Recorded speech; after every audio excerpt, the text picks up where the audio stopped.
पुण्यात पांढऱ्या टेम्पोतून येत होता आवाज. संशय आल्याने पोलिसांनी थांबवलं अन आत असं. घटना पुणे जिल्ह्यातील खेड परिसरातली. मंगळवारी उशिराची रात्र होती. पुणे नाशिक महामार्गावर नेहमीप्रमाणे वाहनांची ये-जा सुरू होती. रात्र वाढत चालली होती आणि रस्त्यावरची वर्दळही हळूहळू कमी होत चालली होती. याचवेळी खेड पोलीस ठाण्याचं पथक होलेवाडी परिसरात गस्त घालत होतं. पोलिसांचं लक्ष महामार्गाच्या कडेला उभ्या असलेल्या एका टाटा टेम्पोकडे गेलं.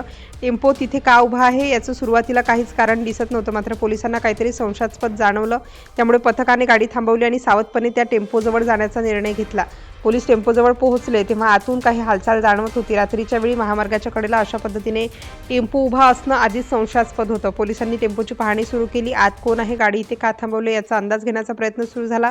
मात्र आत जे दिसलं त्यामुळे पोलिसांचा संशय आणखी वाढला. कारण टेम्पोमध्ये साधं सामान घेऊन जाणारे लोक नव्हते. आत काही व्यक्ती बसलेल्या होत्या आणि त्यांच्या हालचाली पोलिसांना सामान्य वाटत नव्हत्या. पोलिसांनी तात्काळ त्यांना ताब्यात घेतलं.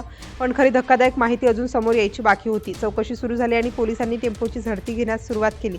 एक वस्तू बाहेर काढली जाऊ लागली. सुरुवातीला काही साधी उपकरणं दिसली. मात्र तपास जसा पुढे जात होता परिस्थिती तसतशी गंभीर असल्याचं स्पष्ट होऊ लागलं. कारण टेम्पोमध्ये स्क्रू ड्रायव्हर, लोखंडी रॉड, कटावणी, चॉपर, कटर आणि बॅटरीसारखं साहित्य आढळून आलं. इतक्या वस्तू एकाच ठिकाणी आणि रात्रीच्या वेळी महामार्गाच्या कडेला सापडल्यामुळे पोलिसांच्या संशयाला आता बळ मिळालं. हा टेम्पो इथे फक्त प्रवासासाठी थांबलेला नव्हता, याची चिन्ह स्पष्ट दिसू लागली. पोलिसांनी ताब्यात घेतलेल्या तिघांची कसून चौकशी केली. त्यांची ओळख इरफान मोहम्मद अली हुसेन रहमत आणि उमर फारुक अण्णा सत्तार अशी समोर आली.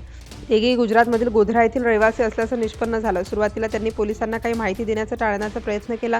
मात्र पोलिसांच्या चौकशीत एकामागून एक माहिती समोर येऊ लागली आणि याच चौकशीतून पोलिसांना या टेम्पोचा खरा उद्देश समजू लागला. पोलिसांच्या म्हणण्यानुसार हे तिघे महामार्गावर एखाद्या मोठ्या कारवाईच्या तयारीत असल्याचा संशय होता.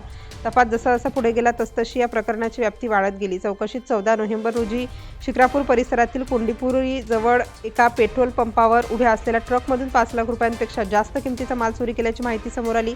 म्हणजेच पोलिसांनी ज्या टेम्पोला संशयावरून थांबवलं होतं त्यामागे यापूर्वीच्या चोरीशी संबंधित धागेदोरेही जोडले जात होते. पोलिसांसमोर आता एक मोठं विचित्र चित्र उभं राहत होतं.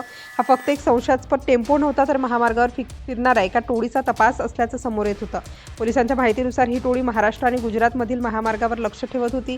विशेषतः महामार्गालगतची टायरची दुकानं आणि टायरची वाहतूक करणारी वाहनं त्यांच्या निशाण्यावर असल्याचा तपासात संशय व्यक्त करण्यात आला. रात्रीच्या वेळी मोठ्या वाहनांना लक्ष्य करणं, योग्य संधी पाहणं आणि त्यानंतर चोरी किंवा दरोडा टाकणं अशा पद्धतीने त्यांच्या हालचाल असल्याचं पोलीस तपासातून समोर आलं.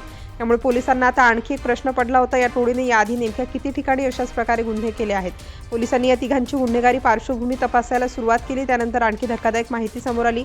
गुजरातसह महाराष्ट्रातील आळेफाटा, मंचर, सिन्नर आणि गोधरा परिसरात चोरी आणि दरोड्यांसारखे गंभीर गुन्हे दाखल असल्याचं तपासात उघड झालं. म्हणजेच पोलिसांच्या हातात आलेले हे तिघे पहिल्यांदाच अशा प्रकारच्या संशयास्पद कारवाईत आढळून आले होते. त्यांच्या हालचालींवर आधीपासूनच पोलिसांचं लक्ष होतं आणि गुप्त माहितीदार, टोलनाके तसेच इतर सूत्रांच्या माध्यमातून पोलिसांकडून या टोळीवर नजर ठेवली जात होती.